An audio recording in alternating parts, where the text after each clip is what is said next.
यार चली लगदी मैनूं पता लगदा नहीं इत्थे की करना। वाहिगुरू जी का खालसा वाहिगुरू जी की फतेह।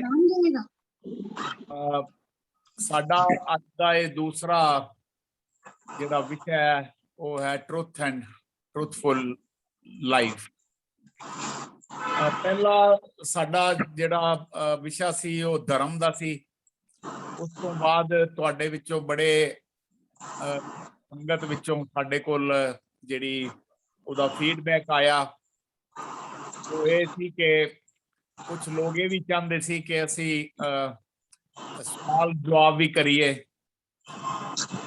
मेरी हाथ जोड़ के बेनती यही है कि ये तो कोई सवाल जिस विषय ते ये लैक्चर हो रहे ने उस विषय नाल होए, गुरु ग्रंथ साहब नाल कंसर्न होए, ਉਹਦੇ जवाब तो दिते जा सकते ने, लेकिन कोई ऐसे सवाल ना होण जिन्हां सवालों का इस कोर्स नाल या गुरु ग्रंथ साहब नाल या इस विषय नाल कोई ताल्लुक ना होवे। आम तौर पर जिहड़ा साडा अनुभव रहा है, पिछले असी कोई लगभग 10-12 साल तो एक कोर्स चला रहे सी, तो ऐसे सवाल पूछे जाते सी जिन्हां दा जवाब साडे कोल तक ही वड्डे वड्डे साडी कौम दे अकाल तख्त साहब दे जथेदार या होर वड्डियां अथॉरिटियां कोल भी नहीं। पर असी सोचिया सी और साडी सलाह भी यही है कि जेड़े भी सवाल तुहाडे कोल आन, वो सवाल तुसी अगर चैट विच सानू पुछो तो असी एक दिन सवाल जवाब दा रख के ते सारे सवालों दे जवाब देंगे। तो मैं जिहड़ा है उस विषय पे मैं गल करन शुरू करन जा रहा। मैं एक बार फिर फतेह बुलावांगा। वाहिगुरू जी का खालसा वाहिगुरू जी की फतेह। साडा विषय है कि concept of truth and truthful living in Shri Guru Granth साहब जी। सच की है, सच तक किवें पहुंचना है, सच की महत्ता की है, इंपोर्टेंस की है, रेलीवेंस की है, उस बारे असी गल करनी है। आम तौर ते असी सच नूं बहुत छोटे लैवल ते देखदे हां ते वरतदे हां। अपनी जिंदगी दे विच असी सच नूं जो महत्ता देनी चाहिए वो नहीं दिंदे हां। आम तौर ते देखदे हां कि मनुख दुखी हुंदा है तां इह स्पष्ट है कि उसदे सोचण दा, उसदे जीवन जीण दा ढंग देयर इज रॉन्ग। एक सूचना है, एक स्नेह है मनुख लई कि उसने कोई ना कोई जिहड़ा रब्बी कानून है जिन्हों डिवाइन लॉ कहते हैं उन्होंने वायलेट किया है और वो दुख नूं मिटाण दी तां कोशिश करता है, पर डिवाइन लॉ नूं जिहड़ा रब्बी हुक्म है उसनूं ना समझण दी कोशिश करता है ते ना अपनाण दी कोशिश करता है। देखो सच्ची गल यह हैगी कि असीं धर्म की ताजगी ते सच्चाई तो टुटे टुटे हाँ। ये धार्मिक त्रासदी भी है। परमात्मा ने जो सानू क्रिएटिव एनर्जी दी हुई है वो असी धार्मिक कर्म कांडां ते जो है ना व्यर्थ कर रहे हैं। तो मैनू लगता है कि असी अज इस गल नूं ही समझना है कि जिहड़ा ट्रुथफुल लिविंग है या कंसेप्ट ट्रुथ है गुरु ग्रंथ साहिब विच की है। संस्कृत विच सच लई दो शब्द ने, एक सत और एक सत्य। सत भाव सदीवी सच, सत्य का यह है कि ऐसा सच जो सदीवी नहीं है। सत्य शब्द का एक होर भी इसका मतलब यह है कि सत्य शब्द है कि दिसदी हकीकत या असलियत लई सिर्फ वरत्या जाता है। जिवें मैं हुण तुहाडे सामने रूबरू हाँ, मैं बोल रहा ये सच है, पर कुछ बाद ये क्लास खत्म हो जाएगी, ये लैक्चर खत्म हो जाएगा, फिर ये असत्य हो जाएगा। गुरु नानक साहब सानू सच नाल जोड़ना चाहते सी, उस सदीवी सच नाल सानू तुहाडे बीइंग नाल जोड़ना चाहते सी, टैंपरेरी सच नाल नहीं। टैंपरेरी सच नाल जोड़न लई गुरु नानक साहब नहीं कह रहे, वो कह don't attach to temporary truth या टैंपरेरी थिंग्स, वो सानू परमानेंट सच नाल जोड़ना चाहते ने। ये तां ही साडे विच ट्रांसफॉर्मेशन होनी है। कहते ना परमात्मा की जिहड़ी खोज है, सत की खोज है, ये एक्ट नहीं है, ना ही डूइंग, जस्ट बीइंग है। अपनी वास्तविकता, अपनी रियलिटी नूं पहचानना, अपनी वस्तु जानना, ये बीइंग होता है। तो समझना है कि ਤਿੰਨ ਪਾਇਆਦਾਨ ਹੁੰਦੇ ਨੇ ਮਨੁੱਖ ਦੇ, ਇੱਕ ਸਰੀਰ, ਇੱਕ ਮਨ ਤੇ ਇੱਕ ਚੇਤਨਾ। ਤਿੰਨਾਂ ਪਾਇਆਦਾਨਾਂ ਨੂੰ ਸਮਝਣ ਨਾਲ ਸਾਡਾ ਜਿਹੜਾ ਥਾਟ ਪੈਟਰਨ ਹੈ ਉਹਦੇ ਵਿੱਚ ਰੂਹਾਨੀਅਤ ਆਏਗੀ। ਔਰ ਉਹ ਥਾਟ ਪੈਟਰਨ ਦੇ ਵਿੱਚ ਜਦ ਤੱਕ ਅਸੀਂ ਸੱਤ ਨੂੰ ਨਹੀਂ ਲਿਆਵਾਂਗੇ, ਗੁਰੂ ਗ੍ਰੰਥ ਸਾਹਿਬ ਦਾ ਜਿਹੜਾ ਆਗਾਜ਼ ਹੈ, ਜਿਹੜਾ ਉਹ ਸੱਤ ਨਾਮ ਨਾਲ ਹੁੰਦੀ ਹੈ, ਸੱਤ ਤੋਂ ਸ਼ੁਰੂ ਹੁੰਦੀ ਹੈ, ਤੇ ਸਮਾਪਤੀ ਵੀ ਜਿਹੜੀ ਗੁਰੂ ਗ੍ਰੰਥ ਸਾਹਿਬ ਦੀ ਹੈ ਉਹ ਮੁੰਦਾਵਣੀ ਵਿੱਚ ਕਿ ਸੱਤ ਸੰਤੋਖ ਤੇ ਵਿਚਾਰ। ਤੋ ਨਾਮ ਸੱਤ ਜਿਹੜਾ ਹੈ, ਜਿਹੜਾ ਸੱਤ ਦਾ ਨਾਮ ਹੈ, ਇਹ ਸਦੀਵੀ ਹੈ। ਇਸੇ ਲਈ ਪਰਮਾਤਮਾ ਨੂੰ ਸੱਤ ਕਿਹਾ ਕਿਉਂਕਿ ਸਦੀਵੀ ਸੱਚ ਹੈ। ਨਾਨਕ ਸਾਹਿਬ ਇਸ ਦਾ ਇਸ਼ਕ ਜਿਹੜਾ ਸੀ ਉਹ ਸੱਚ ਸੀ। ਅਨੁਸਾਰ ਸੱਚ ਤੋਂ ਉੱਪਰ ਕੁਝ ਵੀ ਨਹੀਂ। ਗਹਿਰਾਈ ਵਿੱਚ ਜਾਈਏ ਤਾਂ ਅਸੀਂ ਕੇਵਲ ਤੇ ਕੇਵਲ ਗੱਲਬਾਤਾਂ ਨਾਲ ਚੰਗਾ ਮੰਨਦੇ ਹਾਂ, ਸੱਚੇ ਵਿਵਹਾਰ ਨੂੰ ਜਗ੍ਹਾ ਨਹੀਂ ਦਿੰਦੇ। ਵੱਡੇ ਵੱਡੇ ਸਾਈਕੋਲੋਜਿਸਟ ਜਿਹੜੇ ਨੇ ਉਹ ਇੱਕ ਟਰਮ ਵਰਤਦੇ ਨੇ, ਵਿਸ਼ਫੁਲ ਥਿੰਕਿੰਗ। ਭਾਵ ਇਹ ਹੈ ਕਿ ਬਹੁਤੇ ਲੋਕ ਆਪਣੀ ਸਹੂਲਤਾਂ ਅਨੁਸਾਰ ਸੋਚਦੇ ਨੇ ਤੇ ਫੈਸਲੇ ਕਰਦੇ ਨੇ, ਨਾ ਕਿ ਸੱਚ ਅਨੁਸਾਰ। ਤੋ ਗੁਰਬਾਣੀ ਵਿੱਚ ਵਿਸ਼ਫੁਲ ਥਿੰਕਿੰਗ ਨੂੰ ਮਨਮਤ ਕਿਹਾ ਗਿਆ ਹੈ, ਜਿਹੜਾ ਔਰ ਮਨਮਤ ਕਹਿ ਕੇ ਇਸ ਨੂੰ ਬਲਕਿ ਕ੍ਰਿਟਿਸਾਈਜ਼ ਵੀ ਕੀਤਾ ਗਿਆ। ਮੈਂ ਇੱਕ ਜਿਹੜੀ ਗੱਲ ਕਰਨ ਵਾਲੀ ਹੈ ਉਹ ਇਹ ਹੀ ਹੈ ਕਿ ਸਾਡੇ ਆਸ-ਪਾਸ ਜੋ ਘਟ ਰਿਹਾ, ਜਿਸ ਨੂੰ ਅਸੀਂ ਸੱਚ ਮੰਨ ਰਹੇ ਹਾਂ, ਉਹ ਅਪੀਅਰੈਂਸ ਹੈ, ਉਹ ਇਲੂਜ਼ਨ ਹੈ, ਉਹ ਭਰਮ ਹੈ, ਆਭਾਸ ਹੈ, ਜਿਸ ਨੂੰ ਕਹਿੰਦੇ ਨੇ। ਸੱਚ ਲਈ, ਰਿਐਲਿਟੀ ਲਈ ਇਸ ਸੰਸਾਰ ਦੀ ਅਸਲੀਅਤ ਨੂੰ ਸਮਝਣਾ ਪਏਗਾ। ਔਰ ਰਿਐਲਿਟੀ ਜਿਹੜੀ ਹੈ ਉਹ ਜੋ ਹੈ ਉਹ ਤਿੰਨ ਕਾਲਾਂ ਵਿੱਚ ਹੈ, ਜਿਵੇਂ ਆਦਿ ਸੱਚ, ਜੁਗਾਦ ਸੱਚ, ਹੈ ਵੀ ਸੱਚ, ਉਹ ਚੌਥਾ ਨਾਨਕ ਹੋਸੀ ਵੀ ਸੱਚ। ਤੋ ਸਤੀਵੀ ਸੱਚ ਜਿਹੜਾ ਹੈ ਇਹ ਪਰਮਾਤਮਾ ਹੈ। ਉਹ ਪਰ ਅਸੀਂ ਆਪਣੀ ਕ੍ਰੀਏਸ਼ਨ ਨੂੰ ਸੱਚ ਮੰਨ ਰਹੇ ਹਾਂ, ਆਪਣੀ ਜ਼ਿੰਦਗੀ ਨੂੰ ਸੱਚ ਮੰਨ ਬੈਠਦੇ ਹਾਂ। ਸੱਚ ਤਾਂ ਇਹ ਹੈ ਕਿ ਕੁਦਰਤ ਦੀ ਕਿਸੇ ਵਸਤੂ ਵਿੱਚ ਸਦੀਵਤਾ ਨਹੀਂ ਹੈ। ਇਹ ਜੋ ਸਾਡੀ ਦੇਹ ਹੈ ਇਹ ਖੋਲ ਮਾਤਰ ਹੈ, ਬਸ ਸੱਚ ਅੰਦਰ ਹੈ। ਅੱਜ ਸਾਇੰਸ ਨੇ ਹਰ ਨਾਮੁਮਕਿਨ ਨੂੰ ਮੁਮਕਿਨ ਕਰ ਦਿੱਤਾ ਹੈ, ਪਰ ਮੌਤ ਦੇ ਸੱਚ ਨੂੰ ਨਹੀਂ ਸਮਝ ਪਾਈ। ਪਰ ਜੇ ਕੋਈ ਮੌਤ ਦੇ ਸੱਚ ਨੂੰ ਸਮਝ ਸਕਿਆ ਹੈ, ਉਹ ਕੇਵਲ ਤੇ ਕੇਵਲ ਆਤਮ ਗਿਆਨੀ। ਜਿਸ ਆਤਮ ਗਿਆਨੀ ਕੌਣ ਹੈ? ਜਿਹੜਾ ਉਸ ਸੱਚ ਨੂੰ, ਉਸ ਰਿਐਲਿਟੀ ਨੂੰ, ਉਸ ਅਲਟੀਮੇਟ ਰਿਐਲਿਟੀ ਨੂੰ, ਉਸ ਅਕਾਲ ਪੁਰਖ ਨੂੰ ਜਿਹੜਾ ਜਾਣ ਜਾਂਦਾ। ਤੇ ਗੁਰੂ ਨਾਨਕ ਸਾਹਿਬ ਸਾਨੂੰ ਆਤਮ ਗਿਆਨੀ ਬਣਾਉਣਾ ਚਾਹੁੰਦੇ ਨੇ, ਸਾਨੂੰ ਸੱਤ ਨਾਲ ਜੋ ਹੈ ਜੋੜਨਾ ਚਾਹੁੰਦੇ ਨੇ। ਔਰ ਸੱਚ ਦੀ ਖੋਜ ਤੇ ਉਸ ਦੀ ਪ੍ਰਾਪਤੀ ਨਾਲ ਸਚਿਆਰ ਕਿਵੇਂ ਹੋਇਆ ਜਾਏ, ਉਹ ਅਸੀਂ ਜਪਜੀ ਸਾਹਿਬ ਵਿੱਚ ਰੋਜ਼ ਪੜ੍ਹਦੇ ਹਾਂ। ਇੱਕ ਐਸਾ ਮਸਲਾ ਸੀ ਜਿਸ ਦਾ ਉਪਨਿਸ਼ਦਾਂ ਦੇ ਟਾਈਮ ਤੋਂ ਇਹ ਮਸਲਾ ਚੱਲਦਾ ਆਇਆ। ਕਦੜੀ ਯੋਗ ਸਾਧਨਾ, ਹੱਠ ਦੁਆਰਾ ਸਰੀਰ ਨੂੰ ਤਸੀਹੇ ਦੇ ਕੇ ਇਕਾਂਤਵਾਸ ਵਿੱਚ ਚਲੇ ਜਾਣਾ, ਇਸ ਤਰ੍ਹਾਂ ਸੱਚ ਪਾਉਣ ਦੀ ਕੋਸ਼ਿਸ਼ ਕੀਤੀ ਗਈ ਸਾਡੀ ਭਾਰਤੀ ਪਰੰਪਰਾ ਵਿੱਚ। ਪਰ ਇਹ ਹੱਲ ਲੋਕ ਪ੍ਰਵਾਨ ਨਹੀਂ ਹੋ ਸਕਦਾ, ਇਹ ਹੱਲ ਜੀਵਨ ਵਿਰੋਧੀ ਸੀ। ਤੇ ਗੁਰੂ ਨਾਨਕ ਸਾਹਿਬ ਨੇ ਕਿਵ ਸਚਿਆਰਾ ਹੋਈਏ ਦੇ ਸਵਾਲ ਰਾਹੀਂ ਮਨੁੱਖ ਨੂੰ ਉਹ ਸੱਚ ਨਾਲ ਜੋੜਨਾ ਚਾਹੁੰਦੇ ਨੇ ਜਿਹੜਾ ਆਦਿ ਵੀ ਹੈ, ਜੁਗਾਦ ਵੀ ਹੈ ਵੀ ਔਰ ਹੋਸੀ ਵੀ। ਕਿਉਂਕਿ ਸਮਝਣ ਨਾਲ ਹੀ ਮਨੁੱਖ ਆਪਣੀ ਰਿਐਲਿਟੀ, ਆਪਣੀ ਵਾਸਤਵਿਕਤਾ ਨੂੰ ਸਮਝ ਸਕਦਾ ਹੈ। ਤੋਂ ਮੈਂ ਇਹ ਜਿਹੜਾ ਅੱਜ ਦਾ ਲੈਕਚਰ ਹੈ ਇਹ ਪ੍ਰਿੰਸੀਪਲ ਨਰਿੰਦਰਪਾਲ ਸਿੰਘ ਜੀ ਕਰਨ ਜਾ ਰਹੇ ਨੇ। ਸਾਨੂੰ ਇਹ ਗੁਰੂ ਗ੍ਰੰਥ ਸਾਹਿਬ ਦਾ ਜਿਹੜਾ ਸ਼ਾਰਟ ਟਰਮ ਕੋਰਸ ਜੋ ਲਗਭਗ 14 ਸਾਲ ਤੋਂ ਚੱਲ ਰਿਹਾ ਸੀ, ਉਸ ਦੇ ਜਿਹੜੇ ਮੋਢੀਆਂ ਵਿੱਚੋਂ ਸਾਡੇ ਇੱਕ ਜੋ ਹੈ ਇਹਨਾਂ ਦਾ ਬ੍ਰੇਨ ਬਿਹਾਈਂਡ ਸੀ। ਗੁਰਮਤਿ ਬੜੀ ਆਪ ਜੀ ਨੂੰ ਜਿਹੜੀ ਹੈ ਨੌਲੇਜ ਹੈ, ਸਮਝ ਹੈ।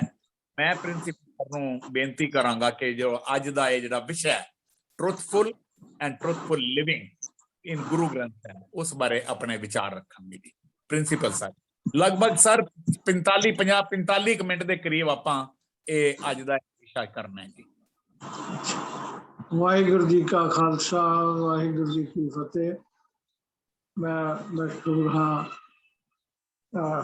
Bhai Mati Das charitable trust chairman ਸਾਹਿਬ ਸਰਦਾਰ ਹਰਿੰਦਰਪਾਲ ਸਿੰਘ ਜੀ, ਜਿਨ੍ਹਾਂ ਨੇ ਉਪਰਾਲਾ ਕਰਕੇ ਆਪ ਸਾਰਿਆਂ ਦੇ ਰੂਬਰੂ ਕੀਤਾ ਹੈ। ਜਦੋਂ ਅਸੀਂ ਸੱਚ ਦੀ ਗੱਲ ਕਰੀਏ, ਟਰੂਥ ਐਂਡ ਟਰੂਥਫੁਲ ਲਿਵਿੰਗ ਦੀ ਗੱਲ ਕਰੀਏ, ਸਾਹਿਬ ਸ੍ਰੀ ਗੁਰੂ ਗ੍ਰੰਥ ਸਾਹਿਬ ਦੇ ਅੰਦਰ ਜਿਹੜੀ ਗੱਲ ਮੂਲ ਮੰਤਰ ਦੇ ਵਿੱਚ ਆਖੀ ਗਈ ਹੈ, ਸਤ ਨਾਮ, ਇੱਕ ਓਂਕਾਰ ਸਤਨਾਮ। ਤੇ ਜਦੋਂ ਸਤਨਾਮ ਦੀ ਗੱਲ ਕੀਤੀ ਗਈ ਹੈ, ਭਾਵ ਉਹ ਪਰਮਾਤਮਾ ਸੱਤਿਆ ਹੈ, ਉਹ ਹੋਂਦ ਵਾਲਾ ਹੈ, वो कोई काल्पनिक गल नहीं है। It is not an imagination और supposition, it is in reality and is in existence. और जदों श्लोक आखिया आद सच जुगाद सच है भी सच नानक होसी भी सच। जुगाद जिथों जुग शुरू होए, पर जुग शुरू होने तो पहला आद भाव जदों कुछ भी नहीं सी, जिसका संसार भी नहीं सी, ये चंद सूरज तारे भी नहीं सन, तो उस वेले की सी? उस वेले भी ओ सच, उस दी भी सच, ओ परमात्मा सी। ते जदों उस परमात्मा की गल की जाती है जो जुगां तो पहला, इस संसार तो पहला भी है, जुग संसार शुरू होने वेले भी है, चांद सूरज ਨੂੰ ਸਿਰਜਣ ਕਰਨ ਵਾਲਾ क्योंकि करता पुरख भी वही है, ते अगों भी उसे ने होना है। उस परमात्मा की गल आखी गई है, शुरू की गई है, उस बारे विचार की जा रही है, की गई है गुरु ग्रंथ साहिब के। जदों परमात्मा दे गुणां की गल की जाए तो सच परमात्मा का एक गुण है, उस तो इलावा भी और बहुत सारे गुण ने। तो जो सच की गल की जाए तो असी आम तौर पर कह देने कि सच की है। हाँ, भाई मूले की साखी याद आती है। गुरु नानक बादशाह ने क्या जिसले पीर अमदा गोज नाल गलबात हुई भी मैं तो इस संसार को खत्म कर देना है, चलीसा कट के बाहर निकलिया तो गुरु साहब ने कहा अच्छा ये सारा संसार, ये सारा शहर इन्ना माड़ा है? अच्छा भाई जा, फिर भाई मरदाने नूं भेजिया भी जा सच ते झूठ खरीद लिया कि सच की है ते झूठ की है। सारी जगह घूमिया, दो टके भी लै गए, ते भाई मूले कोल पहुंचिया तो उन्हें दो कागज ले, कागज दे उत्ते लिख दिता मरना सच ते जीना झूठ। हुण इत्थे एक बड़ी वड्डा जिहड़ा फलसफा, जिहड़ी विचारधारा छिपी पई है, जिहड़ी गुरु नानक पातशाह ने भाई मूले ते बख्शिश करके इस संसार नूं साखियां दे राहीं प्रगट कीती। हुण परथाए साखी महापुरख बोलदे सांझी सगल जहाने, समझाना पीर हमजा गोज नूं सी पर है सारे साडियां वास्ते ये सच्ची गल। मरना सच ते जीवना झूठ। मरना सच तो भाव की है? असी जिवें जल विच एक बुदबुदा उठदा है ते ओदी जड़ी होंद हुंदी है एवें जरा जिन्ने समय लई हुंदी है, बुदबुदा फेर बुलबुला फेर उसे पानी विच समा जाता है। इसी तरह साडा जीवन है, इस संसार विच एक बुलबुले वांग उठिया है ते इस संसार विच ही समा जाना है। सानू ये शरीर मिले है, जिवें हुणे चेयरमैन साहब गल कर रहे सन कि साडा 3 लैवल्स दे उत्ते असी जीउंदे आ, शरीर दे उत्ते, मन दे उत्ते, चेतन तत्व उत्ते। हुण जदों शरीर की गल करिए तो की ये शरीर सच है? देखा जाए तो इस शरीर की होंद ही की है? असी हर वेले साह लै रहे हैं, साह बाहर कढ रहे हैं, असी हर वेले पानी पी रहे हैं ते शरीर दे पसीने दे विचों अपने पेशाब दे राहीं होर तरीकियां दे राहीं ये पानी बाहर कढ रहे हैं। असी किन्ना कुछ खाने आ, किन्ना कुछ बाहर कढदे हैं, किन्नी एनर्जी लैंदे हैं, किन्नी एनर्जी बाहर कढदे हैं। ते ये गल दसी जाती है कि हर 1 मिनट में 15 तो 16 बारी असी साह लैंदे हैं। एक साह दे विच 500 ml अद्धा लीटर के करीब हवा होंदी है, जिहड़ी हवा मैं हुणे अंदर लई है ते कुछ देर बाद 5 तो 6 लीटर टोटल हवा साडे फेफड़ियां विच है। ते जिन्नी को हवा असीं लई है ते ओह ते 1 मिनट भी नहीं रुकदी। 1 मिनट दे विच ही सारी हवा बदल जाती है। जिहड़ी हवा मैं छड्डी है वो मेरे साथियां ने खिच लई है ते जेड़े साथियां ने कड्डी ओ मैं लै ली है ते एदे विच मेरा शरीर की है। खाना असी रोज खाने आ, खा लिया साडे शरीर दा अंग बन गया, असी हग दिता मिट्टी दे विच मिल गया, मिट्टी विच अनाज पैदा होया, फिर साडे शरीर विच चला गया। पल पल साडे शरीर दा कोई अजिहा अंग नहीं, कोई अजिहा सैल नहीं जड़ा परमानेंट होवे, जड़ा सदीवी होवे, जड़ा सच होवे। वो तो खिन खिन विनस रहा है, ते जड़ा हर चीज विनस रही है वो सदीवी किवें हो सकती है, सत्या किवें हो सकती है। पर असी इसे नहीं सत्या मनी बैठे हैं। ते इस करके आखिया है कि ये शरीर तो नासवान है, तेनू नासवान समझो। एदे अंदर असली तत्त केड़ा है, केड़ा वो तत्त है जड़ा इसनू सदीवी बनाई रखदा है। वो तत्त जड़ा ये सारे कोशिकावां नू सैल्स नू एक जोड़ के एक इन्हां विच सत्या बना रखता है। वो केड़ा तत्त है? वो छेवां पंज शरीर पंज तत्तां दा शरीर है। छेवां तत्त वो केड़ा है जड़ा कि इस शरीर नू हमेशा बनाए रखता है। वो केड़ी जिंद ते जोत है। सब में जोत जोत है सोए, तिस दे चानन सब में चानन होए, गुरु साखी जोत प्रगट होए। गुरु इस गल नू समझांदा है भी तेरे अंदर सदीवी तत्त केड़ा है, उसनू पछाण, उसदी संभाल कर, उसनू अगे वधा। केवल शरीर संभालना, शरीर नू संभालना हाँ फर्ज है, इस देही नू संभालना फर्ज है, पर घट वसे चरणार बिंद तिस देही को पार। जिस दे अंदर इस परमात्मा दी जोत, इसदी याद है, उसनू संभाल। ते जड़ा केवल हर वेले खान पीन रहन सहन इस शरीर दे पिछे ही लगा रहे ते होर कुछ याद ही ना आवे, तां फिर ये गल चंगी नहीं। इस सदीवी सच नू संभालन दी लोड़ है।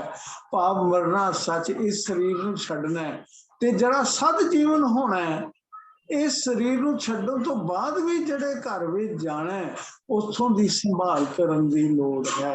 उस चेतनता नू वधाउण दी लोड़ है जड़ी हमेशा हमेशा रहन वाली है।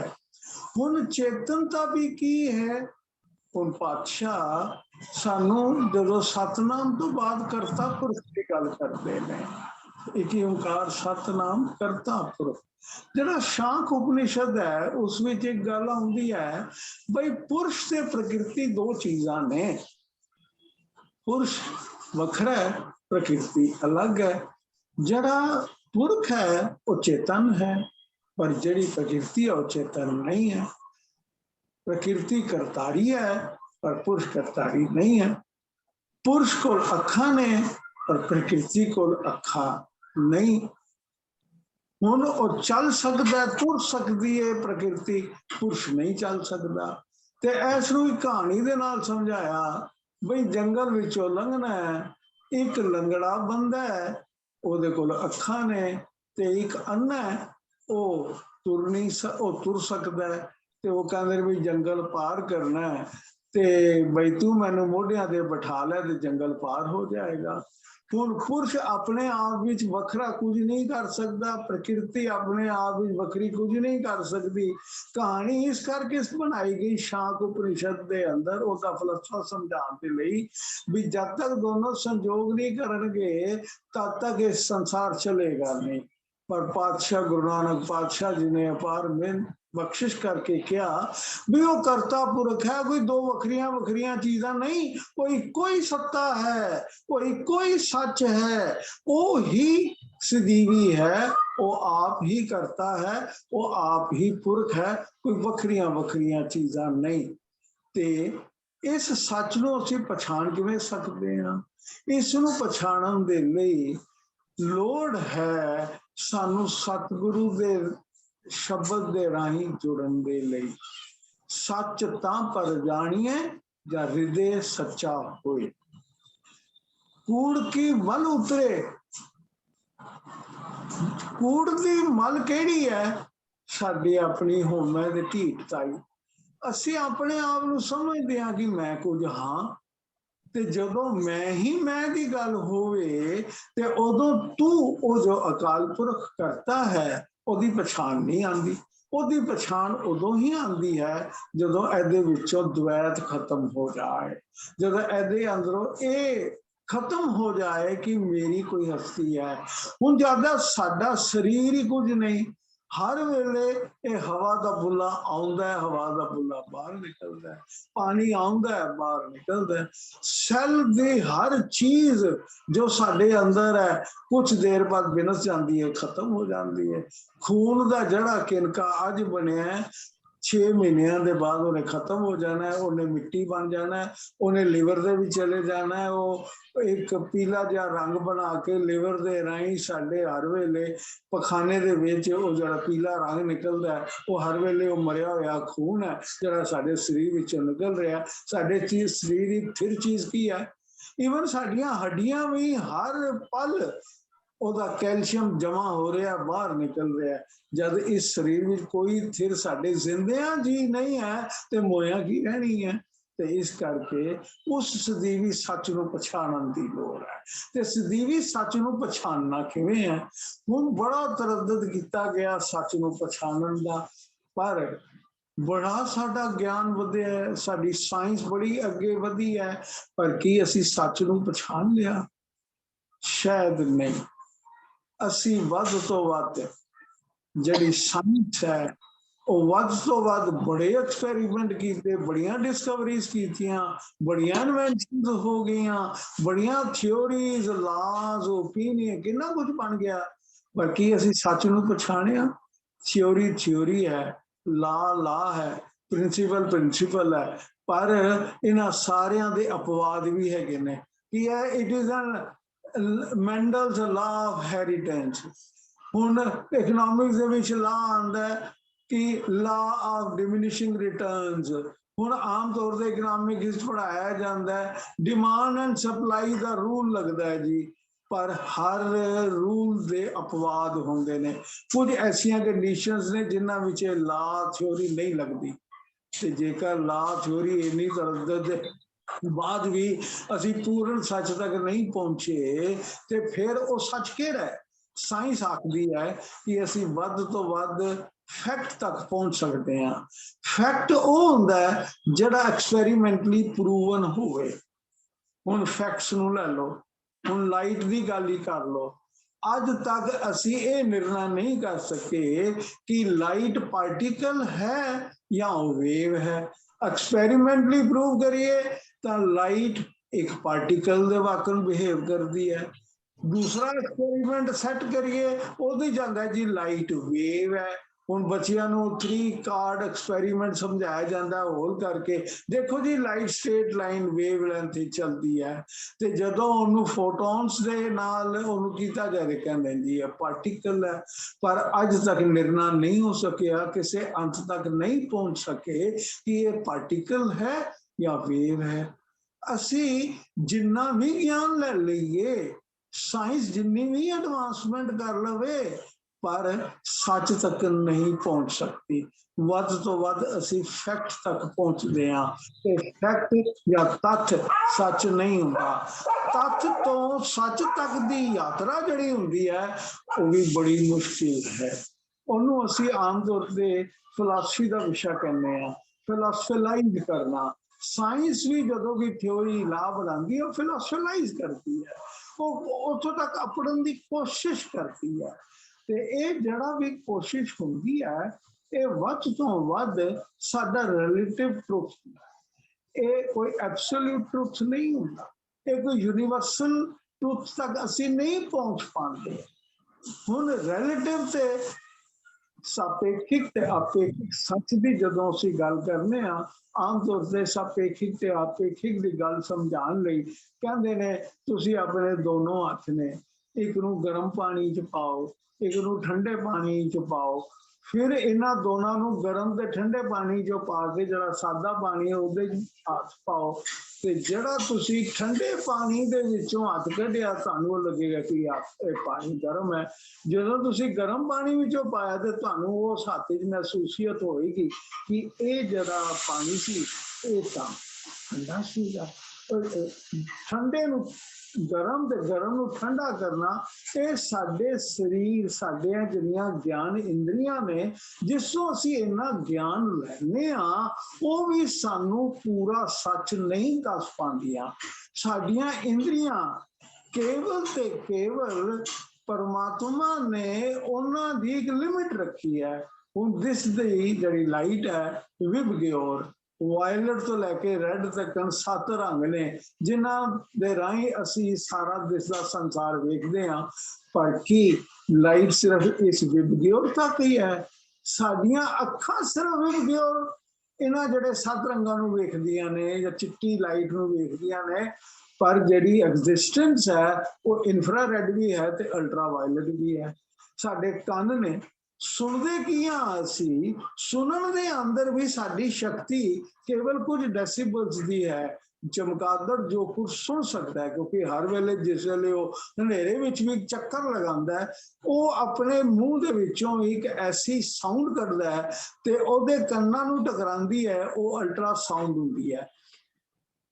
ਅਸੀਂ ਹੁਣ ਸੁਪਰਸੋਨਿਕ ਆਵਾਜ਼ ਤੋਂ ਵੀ ਤੇਜ਼ ਗਤੀ ਵਿੱਚ ਚੱਲਣ ਵਾਲਾ ਕੋਈ ਜਹਾਜ਼, ਭਾਵ ਸਾਡੀਆਂ ਇੰਦਰੀਆਂ, ਜਿੰਨੀਆਂ ਵੀ ਇੰਦਰੀਆਂ ਨੇ, ਸਾਡੀਆਂ ਜਿੰਨੀਆਂ ਸੈਂਸਿਸ ਨੇ, ਉਹ ਇੱਕ ਲਿਮਿਟ ਦੇ ਵਿੱਚ ਵੇਖ ਸਕਦੀਆਂ ਨੇ, ਪਰ ਰਿਐਲਿਟੀ ਉਸ ਤੋਂ ਵੀ ਬਿਯੋਂਡ ਹੈ। ਆਮ ਤੌਰ ਤੇ ਆਖਿਆ ਜਾਂਦਾ ਹੈ reality and perception of reality ਦੇ ਵਿੱਚ ਫਰਕ ਹੈ। ਸਾਨੂੰ ਬੜਾ ਤਰੱਦਦ ਕਰਨਾ ਪੈਂਦਾ ਹੈ। ਮਨੁੱਖ ਨੂੰ ਤਾਂ ਹੋਰ ਵੀ ਤਰੱਦਦ ਕਰਨਾ ਪੈਂਦਾ ਹੈ, ਕਿਉਂਕਿ ਮਨੁੱਖ ਜੋ ਕੁਛ ਇਸ ਨੂੰ ਅੰਦਰ, ਇਸ ਨੂੰ ਸੰਭਾਲਦਾ ਹੈ, ਇਸ ਨੂੰ ਪਛਾਣਦਾ ਹੈ, ਅਸੀਂ ਆਮ ਤੌਰ ਤੇ ਜਿਹਨੂੰ ਅਸੀਂ ਪਰਸੈਪਸ਼ਨ ਕਹਿ ਰਹੇ ਹਾਂ, ਗਿਆਨ ਇੰਦਰੀਆਂ ਦਾ ਸਾਡੀਆਂ ਸੈਂਸੇਸ਼ਨ ਕਰਦੀਆਂ ਨੇ। ਉਹਨਾਂ ਉੱਤੇ ਅੱਖਾਂ ਉੱਤੇ ਲਾਈਟ ਪਈ, ਕੰਨਾਂ ਦੇ ਉੱਤੇ ਆਵਾਜ਼ ਪਈ, ਨੱਕ ਦੇ ਵਿੱਚ ਗੰਧ ਆਈ, ਕੋਈ ਪਰਫਿਊਮ ਆਈ, ਜਾਂ ਜ਼ਬਾਨ ਦੇ ਰਾਹੀਂ ਕੋਈ ਰਸ ਆਇਆ, ਸਕਿਨ ਦੇ ਰਾਹੀਂ ਕੋਈ ਪ੍ਰੈਸ਼ਰ, ਹੀਟ, ਕੋਲਡ, ਇਸ ਦੇ ਰਾਹੀਂ ਇਹ ਸੈਂਸੇਸ਼ਨ ਸਾਡੇ ਦਿਮਾਗ ਤੱਕ ਪਹੁੰਚਦੀ ਹੈ। ਫਿਰ ਸਾਡਾ ਦਿਮਾਗ ਪਰਸੀਵ ਕਰਦਾ ਹੈ, ਪ੍ਰਤੱਖਣ ਕਰਦਾ ਹੈ। ਉਹ ਜਿਹੜਾ ਪ੍ਰਤੱਖਣ ਹੈ, ਉਹ ਉਸ ਜੋ ਰਿਐਲਿਟੀ ਹੈ, ਉਸ ਪ੍ਰਤੱਖਣ ਨੂੰ ਉਹ ਅਸੀਂ ਕਹਿੰਦੇ ਹਾਂ ਪਰਸੈਪਸ਼ਨ ਆਫ ਰਿਐਲਿਟੀ। ਤੇ ਆਮ ਤੌਰ ਤੇ ਬਹੁਤ ਵਾਰੀ ਸਾਡੀਆਂ ਇੰਦਰੀਆਂ ਤੋਂ ਧੋਖਾ ਵੀ ਹੋ ਜਾਂਦਾ ਹੈ। ਹੁਣ ਬੜੇ ਅਸੀਂ ਸੜਕ ਤੇ ਜਾ ਰਹੇ ਹਾਂ, ਬੜੀ ਗਰਮੀ ਹੈ ਤੇ ਲੱਗਦਾ ਸਾਹਮਣੇ ਪਾਣੀ ਹੈ, ਮਾਰੂਥਲ ਦੇ ਵਿੱਚ ਉਹ ਊਂਠ ਤੇ ਬੈਠਾ ਹੋਇਆ ਬੰਦਾ ਵੇਖਦਾ, ਉਹ ਦੂਰ ਲਿਸ਼ਕਾਰਾ ਪੈਂਦਾ ਤੇ ਕਹਿੰਦਾ ਜੀ ਉਹ ਉੱਥੇ ਸ਼ਾਇਦ ਪਾਣੀ ਹੈ, ਪਰ ਹੁੰਦਾ ਉਹ ਇਲੂਜ਼ਨ, ਉਹ ਸਾਡੀਆਂ ਆਪਣੀਆਂ ਅੱਖਾਂ ਦਾ ਧੋਖਾ ਹੈ। ਸੋ ਅਸੀਂ ਆਪਣੀਆਂ ਇੰਦਰੀਆਂ ਦੇ ਰਾਹੀਂ ਪੂਰਨ ਸੱਚ ਦੀ ਭਾਲ ਨਹੀਂ ਕਰ ਸਕਦੇ, ਪ੍ਰਤੱਖਣ ਦੇ ਰਾਹੀਂ ਅਸੀਂ ਪੂਰਨ ਸੱਚ ਦੀ ਭਾਲ ਨਹੀਂ ਕਰ ਸਕਦੇ। ਹਾਂ, ਅੰਦਰ ਦਾ ਸਾਡਾ ਜਿਹੜਾ ਅੰਤःਕਰਨ ਹੈ, ਜਿਹੜਾ ਸਾਡਾ ਅੰਦਰ ਸੱਚ ਦਾ ਬੀਜ ਪਰਮਾਤਮਾ ਨੇ ਪਾਇਆ, ਜਦੋਂ ਇਹ ਆਪਣਾ ਆਪਾ ਗਵਾਇਆ ਜਾਂਦਾ ਹੈ ਤਾਂ ਸਾਡੇ ਅੰਦਰ ਉਹ ਸੱਚ ਪ੍ਰਗਟ ਹੁੰਦਾ ਹੈ। ਜਦ ਤੱਕ ਅਸੀਂ ਆਪਣਾ ਆਪਾ ਨਹੀਂ ਗਵਾਉਂਦੇ, ਅਸੀਂ ਇਸ ਨੂੰ ਨਹੀਂ ਤਿਆਗਦੇ ਕਿ ਜੋ ਕੁਝ ਮੈਂ ਕਰ ਰਿਹਾ ਹਾਂ ਇਹ ਮੈਂ ਕਰ ਰਿਹਾ ਨਹੀਂ, ਪਰਮਾਤਮਾ ਤੇ ਪਰਮਾਤਮਾ ਦੁਆਰਾ ਦਿੱਤੇ ਹੋਏ ਸ਼ਬਦ ਦੇ ਰਾਹੀਂ ਅਸੀਂ ਉਸ ਸੱਚ ਤੱਕ ਅਪੜ ਸਕਦੇ ਹਾਂ। ਤੇ ਉਸ ਸੱਚ ਤੱਕ ਅਪੜਨ ਦੇ ਲਈ ਗੁਰੂ ਪਾਤਸ਼ਾਹ ਨੇ ਤੇ ਪਹਿਲੀ ਪੌੜੀ ਦੇ ਅੰਦਰ ਹੀ ਗੱਲ ਕਰ ਦਿੱਤੀ ਕਿ ਤੂੰ ਸੱਚ ਤੱਕ ਅਪੜਨ ਦੇ ਲਈ, ਜਦੋਂ ਅਸੀਂ ਗੱਲ ਵੀ ਇਹ ਕਰਦੇ ਹਾਂ ਸ੍ਰੀ ਰਾਗ ਦੇ ਅੰਦਰ ਅੰਗ ਗੁਰੂ ਗ੍ਰੰਥ ਸਾਹਿਬ ਦੇ ਭਾਵ ਦਾ 62 ਦੇ ਉੱਪਰ ਜਿਹੜੀ ਗੱਲ ਆਖੀ ਜਾਂਦੀ ਹੈ, ਸੱਚੋ ਔਰੇ ਸਭ ਕੋ ਉੱਪਰ ਸੱਚ ਅਚਾਰ, ਭਾਵ ਉਹ ਪਰਮਾਤਮਾ ਸਾਰਿਆਂ ਤੋਂ ਉੱਚਾ ਹੈ, ਸੱਚੋ ਔਰੇ ਸਭ, ਉਹ ਸਾਰਿਆਂ ਤੋਂ ਉੱਚਾ ਹੈ। ਤੇ ਜਿੰਨੇ ਵੀ ਕਰਮ ਕਾਂਡ ਨੇ ਜਿਹੜਾ ਮਨੁੱਖ ਕਰ ਰਿਹਾ ਹੈ, ਕਿਉਂਕਿ ਇਹ 5ਵਾਂ ਬੰਦ ਹੈ, ਅਸ਼ਟਪਦੀਆ ਪੂਰੀ, ਤੇ ਇਹਦੇ ਵਿੱਚ ਸਾਰੇ ਕਰਮ ਕਾਂਡਾਂ ਦਾ ਜ਼ਿਕਰ ਕੀਤਾ ਗਿਆ ਹੈ ਕਿ ਜਿੰਨੇ ਵੀ ਕਰਮ ਕਾਂਡ ਨੇ ਉਹਨਾਂ ਰਾਹੀਂ ਸੱਚ ਤੱਕ ਨਹੀਂ ਅਪੜ ਸਕਦੇ। ਹਾਂ, ਜਦੋਂ ਸੱਚਾ ਆਚਰਣ ਬਣਾਓਗੇ ਤਾਂ ਸੱਚ ਨੂੰ ਛੋ ਸਕੋਗੇ। ਸੱਚ ਨੂੰ ਛੋਏ ਬਗੈਰ ਸੱਚਾ ਆਚਰਣ ਨਹੀਂ ਹੋ ਸਕਦਾ। ਕਰਮ ਕਾਂਡ ਜਿੰਨੇ ਵੀ ਨੇ ਉਹ ਸਾਰੇ ਦੇ ਸਾਰੇ ਸੱਚ ਤੋਂ ਨੀਵੇਂ ਨੇ। ਸਾਰਿਆਂ ਤੋਂ ਉੱਪਰ ਸੁੱਚਾ ਆਚਾਰ ਹੈ ਕਰਮ ਕਾਂਡਾਂ ਦੇ ਵਿੱਚ, ਤੇ ਪਰਮਾਤਮਾ ਇਹਨਾਂ ਸਾਰਿਆਂ ਤੋਂ ਉੱਤੇ ਹੈ। ਹੁਣ ਜਦੋਂ ਗੱਲ ਕਰੀਏ ਕਿ ਸੱਚਿਆਰ ਕਿਵੇਂ ਹੋ ਸਕਦਾ ਹੈ, ਮਨੁੱਖ ਸੱਚਿਆਰ ਕਿਵੇਂ ਬਣ ਸਕਦਾ ਹੈ, ਤੇ ਕਿਵੇਂ ਸੱਚ ਸਭਨਾ ਹੋਏ ਦਾਰੂ ਪਾਪ ਕੱਢੇ ਤੋਏ, ਇਹ ਪਾਪਾਂ ਦੀ ਮੈਲ ਕਿਵੇਂ ਕੱਢੀ ਜਾ ਸਕਦੀ ਹੈ। ਪਾਪਾਂ ਦੀ ਮੈਲ ਕੱਢਣ ਦੇ ਲਈ ਸੱਚ ਨਾਲ ਜੁੜਨ ਦੀ ਲੋੜ ਹੈ। ਤੇ ਸਾਰਿਆਂ ਤੋਂ ਪਹਿਲਾਂ ਇਹ ਨਿਖੇੜਾ ਤੇ ਕਰ ਲਈਏ ਨਾ ਕਿ ਸੱਚ ਤੇ ਤੱਥ ਵਿੱਚ ਫਰਕ ਹੈ। ਅਸੀਂ ਤੱਥ ਤੱਕ ਤੇ ਪਹੁੰਚਦੇ ਹਾਂ, ਪਰ ਸੱਚ ਤੱਕ ਪਹੁੰਚਣ ਦੇ ਲਈ ਸਾਨੂੰ ਫਿਲਾਸਫਲਾਈਜ਼ ਕਰਨਾ ਪੈਂਦਾ ਹੈ। ਤੇ ਪਾਤਸ਼ਾਹ ਨੇ ਤਾਂ ਸਾਨੂੰ ਸ਼ਬਦ ਰੂਪੀ ਉਹ ਗਹਿਣਾ ਦਿੱਤਾ ਹੈ ਕਿ ਜਿਸ ਦੇ ਰਾਹੀਂ ਅਸੀਂ ਬੜੀ ਛੇਤੀ ਉਸ ਸੱਚ ਤੱਕ ਅਪੜ ਸਕਦੇ ਹਾਂ। ਇਸ ਸ਼ਬਦ ਨੂੰ ਹਿਰਦੇ ਵਿੱਚ ਵਸਾਇਆ, ਇਸ ਸ਼ਬਦ ਨੂੰ ਸੁਰ ਵਿੱਚ ਸਮਾਇਆ। ਗੁਰੂ ਪਾਤਸ਼ਾਹ ਕਹਿੰਦੇ ਕਿ ਕਿਵ ਸਚਿਆਰਾ ਹੋਈਐ, ਕਿਵ ਕੂੜੈ ਟੁੱਟੈ ਭਾਗ। ਇਹਨਾਂ ਨੇ ਪਹਿਲੇ 4 ਕਰਮ ਦੱਸ ਦਿੱਤੇ ਜਿਹੜੇ ਆਮ ਤੌਰ ਤੇ ਉਸ ਵੇਲੇ ਤੱਕ ਪ੍ਰਚਲਿਤ ਸਨ ਕਿ ਸੁੱਚਾ ਹੋਣ ਦੇ ਲਈ, ਸੱਚ ਤੱਕ ਪਹੁੰਚਣ ਦੇ ਲਈ ਮਨੁੱਖ ਕੀ ਕਰੇ? ਮਨੁੱਖ ਸੋਚਮ ਕਰਮ ਕਰੇ, ਇਸ ਸਰੀਰ ਨੂੰ ਸੁੱਚਾ ਬਣਾਏ। ਪਰ ਪਾਤਸ਼ਾਹ ਤਾਂ ਕਹਿੰਦੇ ਮਨ ਧੋਣ ਦੇ ਨਾਲ ਸੱਚਾ ਹੋ ਸਕਦਾ, ਸਰੀਰ ਨੂੰ ਧੋਣ ਦੇ ਨਾਲ ਸੱਚਾ ਨਹੀਂ ਹੋ ਸਕਦਾ। ਸੁੱਚਾ ਹੋਣ ਦੇ ਲਈ ਆਪਣੇ ਮਨ ਦਾ ਇਸ਼ਨਾਨ ਕਰ। ਭਰੀਏ ਮਤ ਪਾਪਾ ਕੇ ਸੰਗ ਉਹ ਧੋਪੇ ਨਾਵੇਂ ਕੇ ਰੰਗ। ਚੁੱਪੇ ਚੁੱਪ ਨਾ ਹੋ ਵੀ ਜਾਏ ਰਹਾ ਲਿਖਤਾ। ਜੇ ਚੁੱਪ ਮੌਨ ਵਰ ਧਾਰਨ ਕਰਨਾ ਕਿ ਮੇਰਾ ਮਨ ਸੁੱਚਾ ਹੋ ਜਾਏਗਾ, ਕਿ ਮੇਰਾ ਮਨ ਚੁੱਪ ਹੋ ਜਾਏਗਾ, ਨਹੀਂ।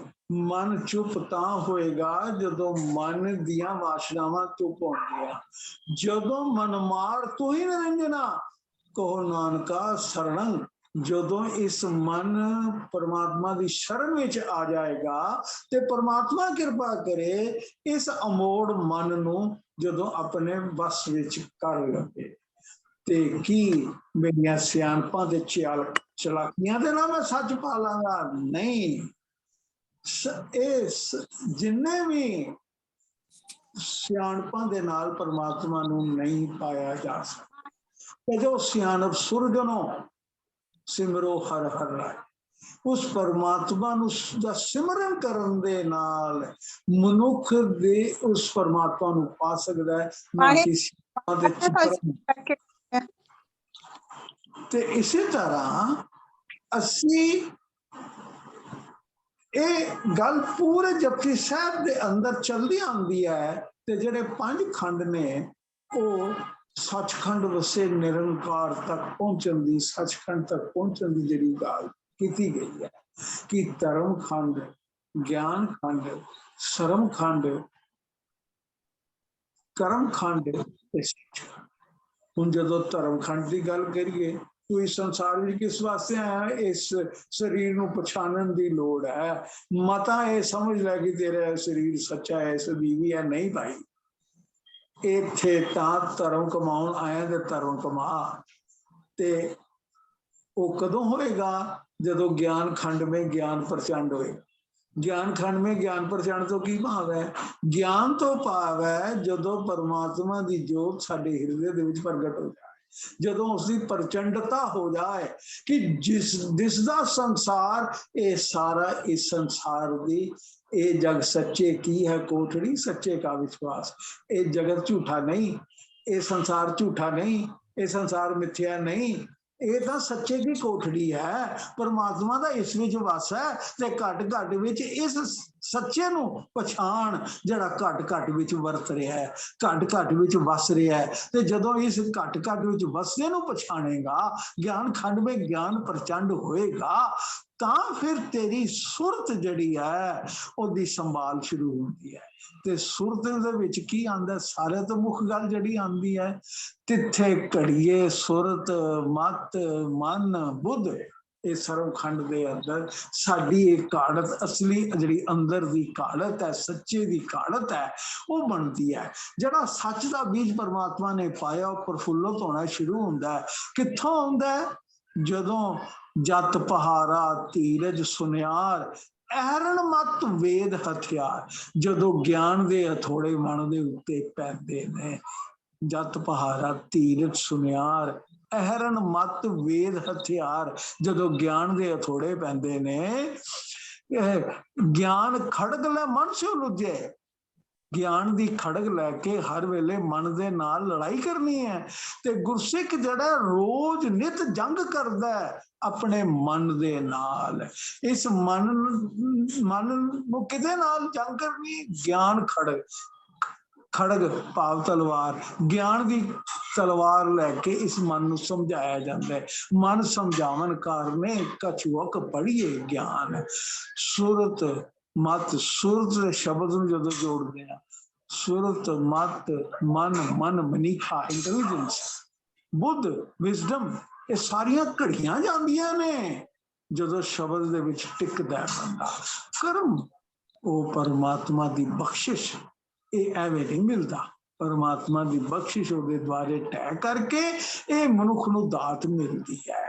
ਤੇ ਫਿਰ ਸੱਚਖੰਡ ਜਿੱਥੇ ਕਥਨਾ ਕਰੜਾ ਸਾਰ ਹੈ, ਇਹ ਬੜਾ ਔਖੀ ਘਾਟੀ ਹੈ। ਇਹ ਕੇਵਲ ਤੇ ਕੇਵਲ ਉੱਥੇ ਤੱਕ ਪਹੁੰਚ ਕੇ ਹੀ ਪਤਾ ਲੱਗਦਾ। ਨਾਨਕ ਗਿਆ ਜਾਪੇ ਜਾ, ਜਤ ਪਹਾਰਾ ਧੀਰ ਸੁਨਿਆਰ ਐਰਨ ਮਤ ਵੇਦ ਹਥਿਆਰ, ਭੋਖ ਹਲਾ ਅਗਨ ਤਪਤਾਓ।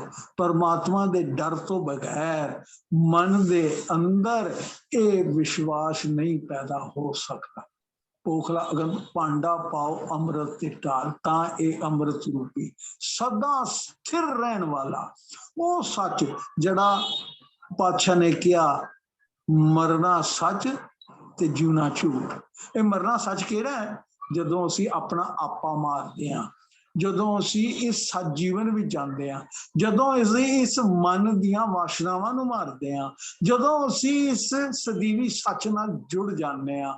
ਘੜੀਏ ਸ਼ਬਦ ਸੱਚੀ ਟਕਸਾਲ, ਪਾਤਸ਼ਾਹ ਨੇ ਸ਼ਬਦ ਦਿੱਤਾ ਸਾਨੂੰ, ਪਰਮਾਤਮਾ ਨੇ ਸਾਨੂੰ ਇਹ ਸ਼ਬਦ, ਤੇ ਇਸ ਸ਼ਬਦ ਦੀ ਕਾੜਤ ਦੀ ਸੱਚੀ ਟਕਸਾਲ ਦੇ ਵਿੱਚ ਗੁਰਮੁਖ ਦਾ ਜੀਵਨ ਘੜਿਆ ਜਾਂਦਾ ਹੈ, ਸਚਿਆਰਾ ਜੀਵਨ ਘੜਿਆ ਜਾਂਦਾ ਹੈ। ਤੇ ਇਸ ਸਚਿਆਰੇ ਜੀਵਨ ਤੱਕ ਪਹੁੰਚਣ ਦੇ ਲਈ ਸਾਨੂੰ ਸਦੀਵੀ ਸੱਚ ਪਰਮਾਤਮਾ ਤੱਕ ਪਹੁੰਚਣ ਦੇ ਲਈ ਸ਼ਬਦ ਦੀ ਖੋਜ, ਸ਼ਬਦ ਨਾਲ ਜੁੜਨਾ, ਸੁਰਤ ਨਾਲ ਸ਼ਬਦ ਦਾ ਮਿਲਾਪ ਕਰਨਾ, ਤੇ ਇਹ ਸਾਨੂੰ ਸਚਿਆਰੇ ਜੀਵਨ ਤੱਕ ਪਹੁੰਚਣ ਦੀ ਸਾਨੂੰ ਇਹ ਕੋਸ਼ਿਸ਼ ਹੁੰਦੀ ਹੈ। ਇੱਥੇ ਤੱਕ ਜਾਣ ਦਾ ਇੱਕ ਰਾਹ ਖੁੱਲਦਾ ਹੈ। ਹੁਣ ਆਮ ਤੌਰ ਤੇ ਅਸੀਂ, ਸਾਡੀ ਇੱਕ ਆਦਤ ਹੈ ਕਿ we just jump to the conclusion, ਤੇ ਉਹ ਪੂਰਾ ਤਰਦਦ ਨਹੀਂ ਕਰਦੇ ਉਹ ਸੱਚ ਤੱਕ ਪਹੁੰਚਣ ਦੀ। ਬਹੁਤ ਵਾਰੀ ਅਸੀਂ ਥਿਉਰੀ ਨੂੰ, ਲਾ ਨੂੰ ਇਹਨੂੰ ਸੱਚ ਮੰਨ ਬੈਠਦੇ ਹਾਂ। ਹੁਣ ਦੇਖੋ, ਜਿਹੜੇ ਅਦਾਲਤ ਦੇ ਅੰਦਰ ਜਿਹੜਾ ਜੱਜ ਹੁੰਦਾ ਹੈ, ਕਿੰਨੀ ਮਿਹਨਤ ਦੇ ਨਾਲ ਫੈਸਲਾ ਸੁਣਾਉਂਦਾ ਹੈ, ਤੇ ਉਹਦਾ ਜਿਹੜਾ ਫੈਸਲਾ ਹੁੰਦਾ ਹੈ ਨਾ, ਉਹ ਸਾਰੇ ਗਵਾਹਾਂ ਨੂੰ ਸੁਣ ਕੇ ਹੁੰਦਾ ਹੈ। ਤੇ ਉਹ ਜਿਹੜੀ ਇਹ ਗੱਲ ਕਰਦਾ ਹੈ ਕਿ on the basis of facts, evidences produced in this court, I come to this conclusion. ਕਿੰਨੇ ਤਰੱਦਦ ਮਹੀਨੇ ਵੀ ਲੱਗਦਾ, ਸਾਲ ਲੱਗਦੇ ਨੇ, ਸਾਲਾਂ ਤੋਂ ਬਾਅਦ ਉਹ ਕਹਿੰਦਾ ਇਸ ਕਨਕਲੂਜਨ ਤੇ ਪਹੁੰਚਿਆ। ਤੇ ਬਹੁਤ ਵਾਰੀ ਤੁਸੀਂ ਸੁਣਿਆ ਵੀ ਹੋਣਾ ਕਿ ਕੋਈ ਨਵਾਂ ਫੈਕਟ ਆ ਜਾਏ, ਕੋਈ ਨਵਾਂ ਗਵਾਹ ਆ ਜਾਏ, ਕੋਈ ਨਵਾਂ ਐਵੀਡੈਂਸ ਆ ਜਾਏ, ਅਦਾਲਤ ਆਪਣਾ ਫੈਸਲਾ ਬਦਲ ਦਿੰਦੀ ਹੈ। ਸੋ ਸਾਡਾ ਜਿਹੜਾ ਦੁਨਿਆਵੀ ਸੱਚ ਹੈ, ਜਿਹੜਾ ਰਿਲੇਟਿਵ ਸੱਚ ਹੈ, ਉਹ ਤਾਂ ਸਦੀਵੀ ਨਹੀਂ ਹੈ।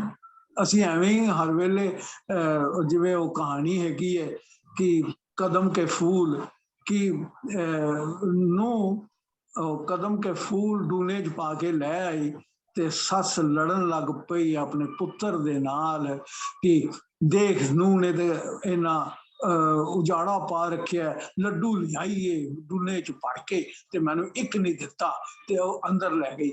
ਤੇ ਮੁੰਡਾ ਵੀ ਆ ਗਿਆ ਪੁੱਛਣ ਵਾਸਤੇ कि है बई तू लड्डू लियाई सी? ਉਹ ਕਹਿੰਦੀ ਲੱਡੂ ਕਿੱਥੇ ਲਿਆਈ ਸੀ, ਮੈਂ ਤੇ ਇੱਕ ਕਦਮ ਦੇ ਫੁੱਲ ਲਿਆਏ ਸੀ। ਹੁਣ ਸਾਡੀਆਂ ਨਜ਼ਰਾਂ ਦਾ ਤੁੱਖ ਹੈ, ਅਸੀਂ ਉਹਨਾਂ ਕਦਮ ਦੇ ਫੁੱਲਾਂ ਨੂੰ ਲੱਡੂ ਸਮਝਿਆ। ਹੁਣ ਡੱਡੂ ਤੇ ਐਕਸਪੈਰੀਮੈਂਟ ਵੀ ਕੀਤਾ ਗਿਆ। ਡੱਡੂ ਦੀ ਅੱਖ ਕੀ ਵੇਖਦੀ ਹੈ? ਜੋ ਉਹਨੂੰ ਖਾਣ ਨੂੰ ਚਾਹੀਦਾ ਹੈ। ਸਾਡੀ ਜੋ ਮਨ ਦੀ ਇੱਛਾ ਹੈ, ਅਸੀਂ ਉਸ ਇੱਛਾ ਪੂਰਤੀ ਦੇ ਅਨੁਸਾਰ ਆਪਣੀਆਂ ਸਾਰੀਆਂ ਇੰਦਰੀਆਂ ਨੂੰ ਟ੍ਰੇਨ ਕੀਤਾ ਹੋਇਆ ਹੈ।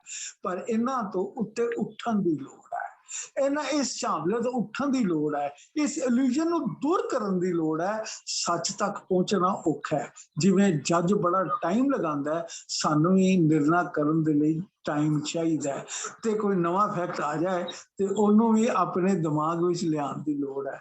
ਬਾਰ-ਬਾਰ ਬਾਣੀ ਪੜ੍ਹੀਏ, ਬਾਣੀ ਦੇ ਵਿੱਚ ਉਹ ਸਾਰੇ ਸਾਨੂੰ ਐਵੀਡੈਂਸ ਦਿੱਤੇ ਨੇ, ਉਹ ਪਰਮਾਤਮਾ ਕਿਵੇਂ ਉਹਦਾ ਵਰਤਾਰਾ ਹੈ, ਕਿਵੇਂ ਉਹ ਰੱਖਿਆ ਕਰਦਾ ਹੈ, ਕਿਵੇਂ ਉਹ ਵਰਤਦਾ ਹੈ। ਅਸੀਂ ਆਮ ਤੌਰ ਤੇ ਜ਼ਰਾ ਜਿੰਨਾ ਕੋਈ ਗੱਲ ਹੋ ਜਾਏ ਤੇ ਕਹਿੰਦੇ ਆ ਕਿ ਅਸੀਂ ਕੀਤੀ, ਇਹ ਮੇਰੀ ਮਿਹਨਤ ਸੀ, ਇਹ ਮੇਰੀ ਸਿਆਣਪ ਸੀ। ਤੇ ਕੋਈ ਗਲਤ ਕੰਮ ਹੋ ਜਾਏ ਤੇ ਕਹਿ ਦਿੰਦੇ ਆ ਵਾਹਿਗੁਰੂ ਦਾ ਭਾਣਾ ਸੀ। ਭਾਈ ਜੇ ਹਰ ਕੰਮ ਵਿੱਚ ਉਸਦੀ ਰਜ਼ਾ ਹੈ ਤਾਂ ਉਹਦੀ ਰਜ਼ਾ ਸੁੱਖ ਵਿੱਚ ਵੀ ਤੇ ਦੁੱਖ ਵਿੱਚ ਵੀ। ਉਸਦੀ ਰਜ਼ਾ ਹਰ ਵੇਲੇ ਪਛਾਣੀਏ ਤੇ ਤਾਂ ਅਸੀਂ ਇਸ ਕੰਮ ਦੇ ਵਿੱਚ ਪੂਰੇ ਉਤਰ ਸਕਾਂਗੇ। ਇਹ ਬੜੀ ਜ਼ਰੂਰੀ ਗੱਲ ਹੁੰਦੀ ਹੈ ਕਿ ਅਸੀਂ ਉਤਨਾ ਹੀ ਜਿਹਨੂੰ ਅਸੀਂ ਕਹਿੰਦੇ ਆ, ਇਹ ਸਾਨੂੰ ਆਪਣੇ ਮਨ ਵਿੱਚ ਇੰਟਰਨਲਾਈਜ਼ ਕਰਨ ਦੀ ਲੋੜ ਹੁੰਦੀ ਹੈ ਕਿ ਰਿਐਲਿਟੀ ਇੱਕ ਗੱਲ ਹੁੰਦੀ ਹੈ ਤੇ ਪਰਸੈਪਸ਼ਨ ਆਫ ਰਿਐਲਿਟੀ ਵੱਖਰੀ ਗੱਲ ਹੈ।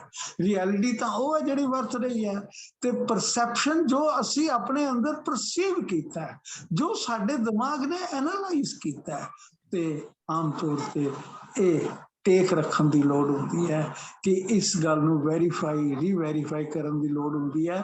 ਸਾਡਾ ਜਿਹੜਾ ਦਿਮਾਗ ਦੇ ਵਿੱਚ ਜਿਹੜੀਆਂ ਚੀਜ਼ਾਂ ਚੱਲਦੀਆਂ ਨੇ, ਸਾਰਿਆਂ ਤੋਂ ਪਹਿਲਾਂ ਸੈਂਸੇਸ਼ਨ ਹੁੰਦੀ ਹੈ, ਫਿਰ ਪਰਸੈਪਸ਼ਨ ਹੁੰਦੀ ਹੈ, ਫਿਰ ਉਸ ਤੋਂ ਬਾਅਦ ਕੰਸੈਪਸ਼ਨ ਹੁੰਦੀ ਹੈ, ਕੰਸੈਪਟ ਫਾਰਮੇਸ਼ਨ ਹੁੰਦੀ ਹੈ। ਉਹ ਉਦੋਂ ਹੁੰਦੀ ਹੈ ਜਦੋਂ ਅਸੀਂ ਦੂਜਿਆਂ ਨਾਲ ਸ਼ੇਅਰ ਕਰਨੇ ਆ, ਤੇ ਦੂਜਿਆਂ ਨਾਲ ਸ਼ੇਅਰ ਕਰਨ ਦਾ ਪਰਮਾਤਮਾ ਨੇ ਬੜਾ ਸੋਹਣਾ ਤਰੀਕਾ ਬਣਾਇਆ, ਸੰਗਤ ਵਿੱਚ ਜਦੋਂ ਬਹਿ ਕੇ ਅਸੀਂ ਵਿਚਾਰ ਕਰਦੇ ਹਾਂ, ਅਸੀਂ ਆਮ ਤੌਰ ਤੇ ਆਪਣੀਆਂ ਕਾਪੀਆਂ ਮਿਲਾਉਂਦੇ ਹਾਂ। ਜਿਵੇਂ ਸਕੂਲ ਦੇ ਅੰਦਰ ਬੱਚੇ ਆਪਣੀ ਕਾਪੀ ਮਿਲਾਉਂਦੇ ਨੇ ਕਿ ਟੀਚਰ ਨੇ ਮੈਨੂੰ ਇਹ ਸਮਝਾਇਆ ਸੀ, ਗੱਲ ਇਹ ਠੀਕ ਹੈ। ਇੱਕ ਦੂਜੇ ਦੀਆਂ ਕਾਪੀਆਂ ਮਿਲਾਉਣ ਦੇ ਨਾਲ ਪਤਾ ਲੱਗਦਾ ਮੈਂ ਕਿੱਥੇ ਗਲਤ ਸੀ। ਤੇ ਉਸ ਤੋਂ ਬਾਅਦ ਜਦੋਂ ਇਹ ਵਿਜ਼ਡਮ ਆਪਣੇ ਅੰਦਰ ਆਉਂਦੀ ਹੈ, ਇੰਟਿਊਸ਼ਨ ਵੀ ਅੰਦਰ ਉੱਗਦੀ ਹੈ।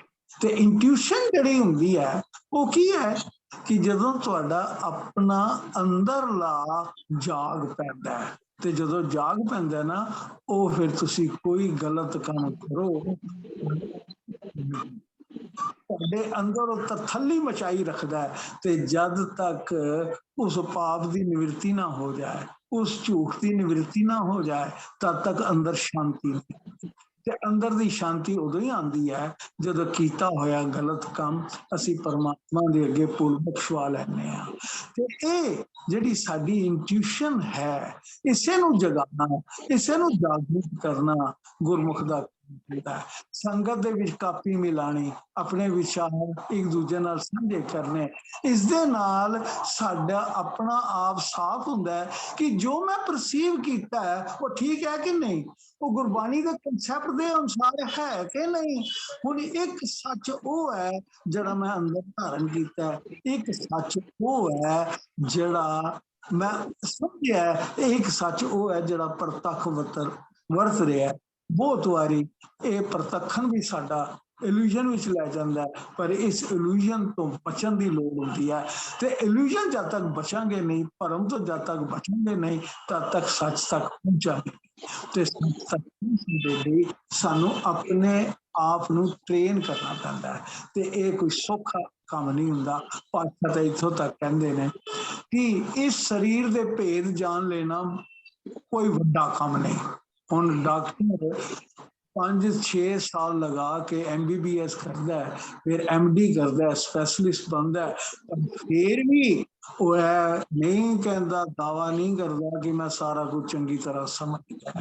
ਸਾਈਕੋਲੋਜਿਸਟ ਵੀ ਕਹਿੰਦਾ ਹੈ ਕਿ ਮੈਂ ਮਨ ਦੀਆਂ ਸਾਰੀਆਂ ਗੱਲਾਂ ਨੂੰ ਸਮਝ ਗਿਆ, ਪਰ ਨਹੀਂ, ਹਾਲੇ ਤੱਕ ਸਾਡਾ ਦਿਮਾਗ ਤੇ ਸਾਡਾ ਮਨ, ਇਸ ਦੀ ਖਾਈ ਨੂੰ ਹਾਲੇ ਤੱਕ ਅਸੀਂ ਪੂਰਾ ਨਹੀਂ ਕਰ ਸਕੇ।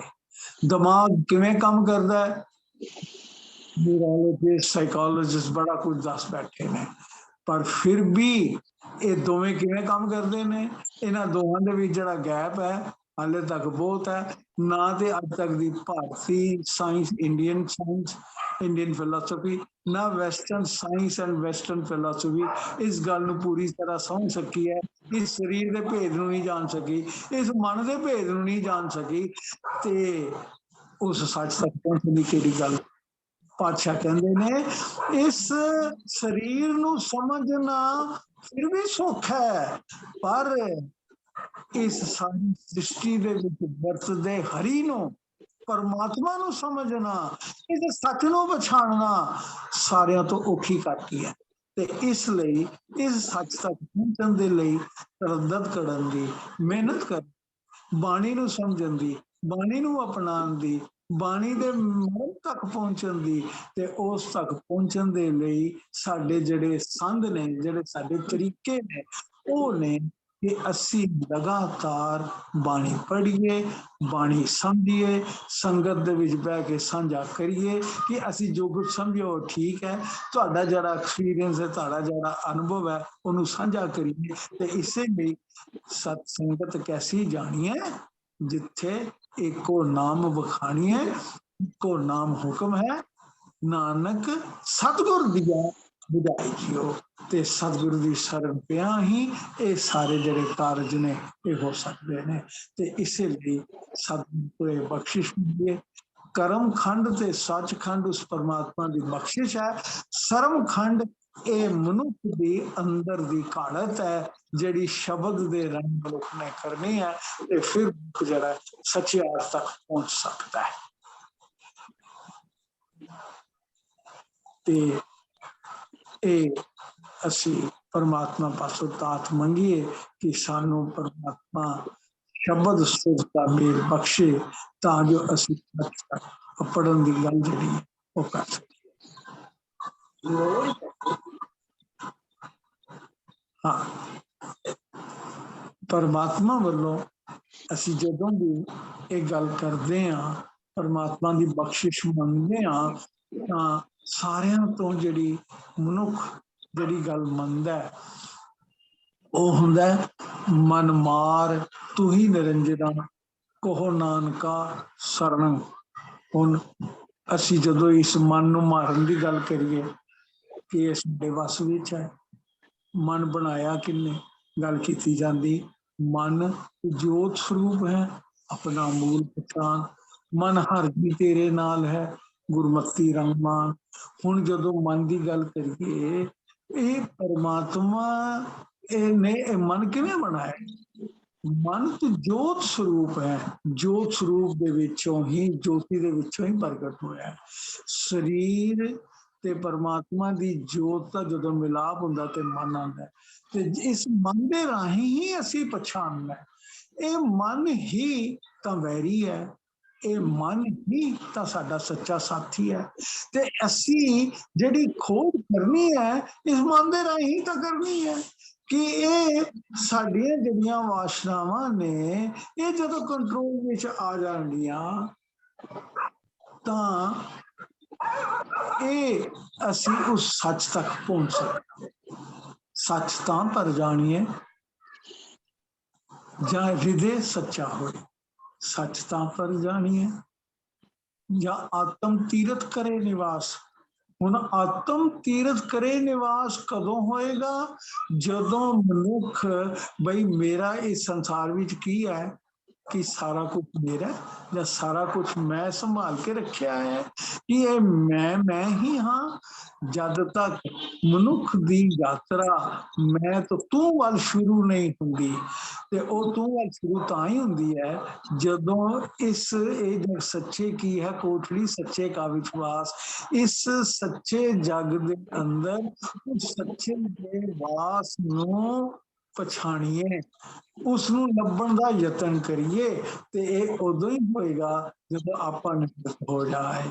ਆਪਾਂ ਨਿਵਰਤ ਕਰਨ ਤੋਂ ਬਾਅਦ ਹੀ ਇਹ ਯਾਤਰਾ ਆਰੰਭ ਹੁੰਦੀ ਹੈ ਤੇ ਇਹ ਯਾਤਰਾ ਉਦੋਂ ਹੀ ਆਰੰਭ ਹੋਵੇਗੀ ਜਦੋਂ ਸਤਿਗੁਰੂ ਬਖਸ਼ਿਸ਼ ਕਰਦੇ ਤੇ ਸਤਿਗੁਰੂ ਬਖਸ਼ਿਸ਼ ਕਰਦੇ ਨੇ ਜਦੋਂ ਉਹਦੇ ਹੋਏ ਨਿਮਾਣੀ ਟੈ ਪਵਾਂ ਤੇਰੇ ਦਰ ਦੇ ਉੱਤੇ ਨਿਮਾਣ ਬਣ ਕੇ ਮਾਨ ਰਹਿਤ ਹੋ ਕਰਕੇ ਜਦੋਂ ਟੈ ਪਈਏ ਤੇ ਉਦੋਂ ਇਹ ਗੱਲ ਸ਼ੁਰੂ ਹੋ ਜਾਂਦੀ ਹੈ। ਤੇ ਇਸ ਲਈ ਬੜੀ ਜ਼ਰੂਰੀ ਗੱਲ ਜਿਹੜੀ ਆਖੀ ਜਾਂਦੀ ਹੈ ਉਹ ਇਹੀ ਹੈ ਕਿ ਅਸੀਂ ਆਪਣੇ ਸਾਰਿਆਂ ਤੋਂ ਪਹਿਲਾਂ ਇਹ ਸਮਝਣ ਦਾ ਯਤਨ ਕਰੀਏ ਕਿ ਸਾਡੇ ਸਰੀਰ ਦੀਆਂ ਜਿਹੜੀਆਂ ਸੀਮਾਵਾਂ ਉਹ ਕਿੱਥੋਂ ਤੱਕ ਨੇ ਪਰ ਸੱਚ ਉਹਨਾਂ ਤੋਂ ਵੀ ਕਿਤੇ ਬਿਯੋਂਡ ਹੈ। ਤੇ ਜੋ ਕੁਝ ਅਸੀਂ ਵੇਖ ਜਾਂ ਪ੍ਰਤੱਖ ਕਰ ਰਹੇ ਹਾਂ ਜੋ ਸੁਣ ਰਹੇ ਹਾਂ ਪੇਖਣ ਸੁਣਨ ਸੁਨਾਵਨੋ ਪੇਖਣ ਸੁਣਨ ਸੁਨਾਵਨੋ ਮਨ ਮਹਿ ਦ੍ਰਿੜੀਐ ਸਾਧ। ਹੁਣ ਪੇਖਣ ਸਾਡਾ ਦਿਮਾਗ ਦੇ ਅੰਦਰ ਜਿਹੜਾ ਅੰਦਰ ਸੈਂਸੇਸ਼ਨ ਤੋਂ ਬਾਅਦ ਜਿਹੜੀ ਗੱਲ ਸ਼ੁਰੂ ਹੁੰਦੀ ਹੈ ਪੇਖਣ ਸੁਣਨ ਜੋ ਅਸੀਂ ਸੁਣ ਰਹੇ ਹਾਂ ਪੇਖਣ ਸੁਣਨ ਸੁਣਾਵਣ ਜੋ ਅਸੀਂ ਸੁਣਾ ਕੇ ਗੱਲ ਕਰ ਰਹੇ ਹਾਂ ਮਨ ਮੈਂ ਦ੍ਰਿੜੀਏ ਸੱਚ ਜਦ ਤੱਕ ਮਨ ਦੇ ਵਿੱਚ ਸੱਚ ਨੂੰ ਦ੍ਰਿੜ ਨਹੀਂ ਕਰ ਲੈਂਦੇ ਤੇ ਮਨ ਵਿੱਚ ਸੱਚ ਦ੍ਰਿੜ ਕਰਨ ਤੋਂ ਭਾਵ ਕੀ ਹੈ ਪਹਿਲਾ ਮਰਨ ਕਪੂਰ जीवन की छड़ आस हो सबन की रेणका तो आओ हमारे पास। पातशाह ने जड़ा राह दिता वो ये दिता कि भाई इस संसार दे विच जो कुछ है सब भला ही है रे। जो कुछ वर्त रहा है वो भला ही है बुरा नहीं सब भला ही है रे हार नहीं सब जीते। ते जदों ये गल आ जाए कि हम नहीं चंगे बुरा नहीं कोई प्रणवत नानक तारे सोए असी चंगे नहीं हाँ ते बुरा भी कोई नहीं है।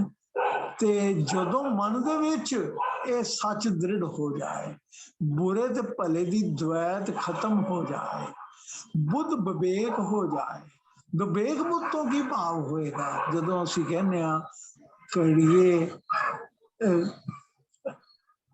सब कड़िए सुरत मत मन बुद्ध हुण बुद्ध नूं कड़िया जाता है विवेक बुद्ध किवें कड़ी जाती है। हुण विवेक तो भाव दो ले जाते हैं एक हुंदा है वितरेक भाव जिवें हंस दुध विच चुंझ मारदा है ते दुध दे पानी नूं वखरा कर लैंदा है तिवें जिहड़ा गुरमुख जन है वो सच ते झूठ नूं वखरा कर लैंदा है। किहड़ी चीज सदा स्थिर रहन वाली है ते किहड़ी छिन भिंगर है जिहड़ी खत्म हो जाण वाली है किहड़ा ला है किहड़ी गल है किहड़ा विचार है जिहड़ा हर काम दे उत्ते यूनिवर्सली एक्सेप्टेबल है ते किहड़ा है जिहड़ा कि सिर्फ छिन भिंगर है थोड़े वक्ती तौर दे उत्ते है। ते एक कहा जांदा है बिब एक जिहड़ा द्वैत दे विचों एक नूं लभ लवे जदों दी द्वैत खत्म हो जाती है ते द्वैत खत्म करनी ही मनुख दा कारज हुंदा है। ते मनुख दे अंदर दे सरगुण ते निर्गुण दी द्वैत भी बनी हुई है कि मनुख इस जो कुछ वेख रहा है कि परमात्मा एक निर्गुण स्वरूप है एक सरगुण स्वरूप है साडे शरीर दे अंदर भी केड़ी चीज स्थिर रहन वाली है पर पातशाह दा बड़ा सोहना खुलासा कर देते हैं सरगुण निर्गुण निरंकार सुन समाधि आप आपन किया नानका आपे ही फिर जाप। असी बहुत बारी कह देने चल भाई आसिमरन करिए चल भाई वाहिगुरु वाहिगुरु जपिए बिल्कुल ठीक है सरगुण निर्गुण निरंकार सुन समाधि आप आपन किया नानका आपे ही विरजाप। ओ भाई ये शरीर किदा बनया होया है, ये शरीर किन्ने बनाया? ये भी तो उस परमात्मा वालों बनाया गया। परमात्मा ने ही ये शरीर परमात्मा दे ही ते सारे गुण ने ते द्वैत ये निर्गुण जरा ऐसे बस रहा हो भी ते निर्गुण स्वरूप परमात्मा ते वाहिगुरु नाम ये भी तो निर्गुण स्वरूप। ये शरीर सरगुण स्वरूप निर्गुण ਨੂੰ ਜਾਪ ਰਿਹਾ ਹੈ। ਭਾਵ ਮੇਰਾ ਇਸ ਵਿੱਚ ਕੁਝ ਨਹੀਂ, ਪਰਮਾਤਮਾ ਆਪ ਹੀ ਆਪਣਾ ਜਾਪ ਜਪਵਾ ਰਿਹਾ ਹੈ, ਮੇਰੀ ਇਸ ਵਿੱਚ ਕਿਹੜੀ ਗੱਲ ਹੈ। ਹੁਣ ਇਹ ਸਮਝਾਉਣ ਦੇ ਲਈ ਇੱਕ ਬੜੀ ਸੋਹਣੀ ਗੱਲ ਡਾਕਟਰ ਜਸਵੰਤ ਸਿੰਘ ਨੇਕੀ ਨੇ ਪੁਸਤਕ ਵਿੱਚ ਲਿਖੀ ਹੈ, ਅਸਲ ਵਿਦਿਆ ਦੇ ਅੰਦਰ, ਜਿਨ੍ਹਾਂ ਦੇ ਸੰਦਲਿਆਂ ਤੋਂ ਮਤਲਬ ਦੇ ਮਿੱਤਰ ਸਾਡੇ ਸੇ ਉਹਨਾਂ ਵੀ ਜਿਹੜੀ ਗੱਲ ਆਖੀ ਉਹਨਾਂ ਨੇ कहने लगे भाई वीर सिंह मिलनगे ते पहुंचे क्या ते जाने अपने रब्बी रंग दे विच मस्त सन, अपनी फुलवाड़ी च बैठे सन ते मेरे नाल कवि सी। असी गए, उन्होंने कहा आ जाओ बह जाओ, थोड़ी देर निहारदे रहे। एक तितली बार बार फुल्लां उत्ते आंदी सी, अटखेलियां करदी चली जाती। भाई वीर सिंह ने इशारा करके आख्या बई दसो ये की हो रहा है। अगों दी उन्होंने कवि कहता हो की रहा है, तितली फुलों उत्ते आ रही है तो जा रही है। निकी सानू पूछया कहते भी की हो रहा है। कहने लगे भाई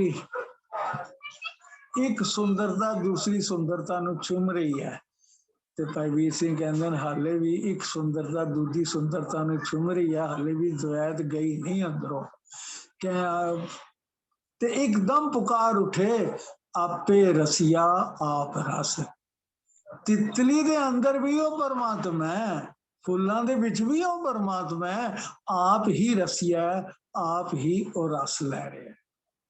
ते असी जदों पाठ करते, असी जो सिमरन करते हैं, जो शब्द में जुड़ते हैं, ये भी तो परमात्मा की बख्शिश है। परमात्मा आप साडे ते कृपा करके आप साडे कोलों ये सेवा लै रहा होंदा, असी आप कुछ नहीं कर रहे होंदे, ये तो परमात्मा की बख्शिश है। इसे करके सर्वखंड तो बाद कर्मखंड ते सचखंड की गल आती है। कर्मखंड पावो दी बख्शिश, ये जो कुछ हो रहा उसकी बख्शिश है। सचखंड हुण ओही हो है, होर कुछ नहीं है। ते जदों ओही हो है तां असीं सचियार पद तक पहुंचण दी गल हुंदी है। सो जदों ये अंदर दी द्वैत जिहड़ी खत्म करन वाली जिहड़ी गल है, वो परमात्मा नूं पल पल घट घट विच वरतदा वेखण दी गल जी। Thank you sir, thank you. Waheguru ji का खालसा, वाहिगुरू जी की फतेह। प्रिंसीपल सर दा बहुत बहुत धन्यवादी। खूबसूरती नाल अज दा विशा सर ने कीता। बाणी दी एक बड़ी खूबसूरत फरमान है कि जी सच पछाणिया से सुखीए जी विचार। गल अपीयरेंस दी, आभास दी ते रियलिटी दी हो रही सी। जो दिखता है वो आभास है और जो रियलिटी है वो ब्रह्म है। गुरबाणी का एक बड़ा खूबसूरत सत्य बलवंड दी वारां च है कि नेड़े दिसे मात लोक तुझ सुझे दूर। ये गुरु अंगद साहब दी उस्तत विच है शब्द सत्य बलवंड वार विचों। और इस शब्द का मतलब है कि गुरु अंगद साहब बारे लिखिया उन्होंने, उन्होंने दी उस्तत करके कहा कि जिहड़ा मात लोक है, जिहड़ा संसार है, ये संसार वेखण नूं तां नेड़े लगदा है, ये माया नेड़े दिखदी है, पर माया नूं इस जगत नूं जो है आभास दी जिहड़ी गल है, गुरु साहब नूं कहा गया कि गुरु साहब तुहानूं ये जिहड़ा है तां बड़ा नेड़े, पर तुहानूं ये माया ये संसार दूर दिख रहा है। रियलिटी नूं जदों जान लिया इसलिए तुहानूं दूर दूर दिसदा है। जिहड़ा रियलिटी नूं सत नूं जान लेगा वो संसार मोह माया दा गुलाम नहीं बनेगा। तो गुरु साहब ने दा धर्म जिहड़ा है वो सत है, सतनाम है। जो रियलिटी नाल जुड़ेगा उस लिए ये जगत सच है, जो अपीयरेंस नाल जुड़ेगा उस लिए जगत ये मिथ्या है। तो कहते ना सच दृष्टि है, सृष्टि नहीं। सृष्टि तो जो जी परमात्मा ने बनाई है वो जी ਅਸੀਂ देखने वाले अलग अलग ढंग नाल अलग अलग नजरिए नाल वेखदे ने। तो सच ही परमात्मा है। जिसने सच नूं जान लिया उसने परमात्मा नूं जान लिया।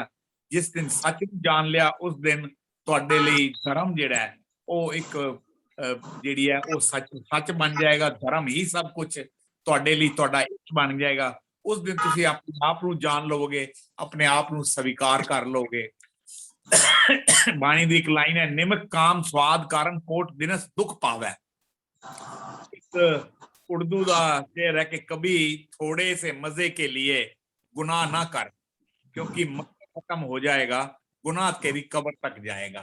तो सच नाल जुड़ना जिहड़ी है ਉਹ ਵਾਰ-ਵਾਰ ਗੁਰੂ ਗ੍ਰੰਥ ਸਾਹਿਬ ਵਿੱਚ ਗੱਲ ਦੱਸੀ ਗਈ ਹੈ। ਸੱਚ ਕਿਹੜਾ? ਜਿਹੜਾ ਅਲਟੀਮੇਟ ਰਿਐਲਿਟੀ ਹੈ। ਜਿਵੇਂ ਜਿਵੇਂ ਅਸੀਂ ਵਧੇਰੇ ਸਹਿਜ ਅਤੇ ਸੱਚੇ ਹੁੰਦੇ ਜਾਂਦੇ ਹਾਂ ਤਿਵੇਂ ਤਿਵੇਂ ਅਸੀਂ ਜ਼ਿੰਦਗੀ ਦੇ ਹੋਰ ਕਰੀਬ ਹੋ ਜਾਂਦੇ ਹਾਂ। ਤਾਂ ਉਹ ਇੱਕ ਇੰਗਲਿਸ਼ ਦੀ ਕਹਾਵਤ ਹੈ ਕਿ what is the difference between truth and lie? ਉਹ ਕਹਿੰਦੇ truth is a debit card, pay first, enjoy later, and lie is a credit card, enjoy first, pay later। तो मैनू अज दा जिहड़ा साडा सबजैक्ट है, विषय है कि गुरु ग्रंथ साहब जिहड़ा इहदी सारी दी सारी फिलोसफी, सारा सिद्धांत, इहदे संकेत, इहदा सुनेहा यही है कि परमात्मा नाल जुड़न दी, उस सच नाल, अल्टीमेट रियलिटी नाल जुड़न दा जिहड़ा सुनेहा इस नाल असीं मिलीए, तां कि इह जिहड़े आपस दे विच जिहड़े नफरत ने, जिहड़े आपस दे विच जिहड़े साडे डिवीजन है, ये डिवीजन तद ही खत्म होएगा जदों असीं एक दूसरे नूं सच दी नज़र नाल, उस परमात्मा दी नज़र नाल, परमात्मा ही सब दे विच महसूस करांगे। तो अज दा विषय इत्थे ही जी। अगले सैटरडे शनिचर और 8 बजे फिर आप जी नूं मिलांगे। भुलना चुकां दी खिमा। वाहिगुरू जी का खालसा, वाहिगुरू जी की फतेह। वाहिगुरू।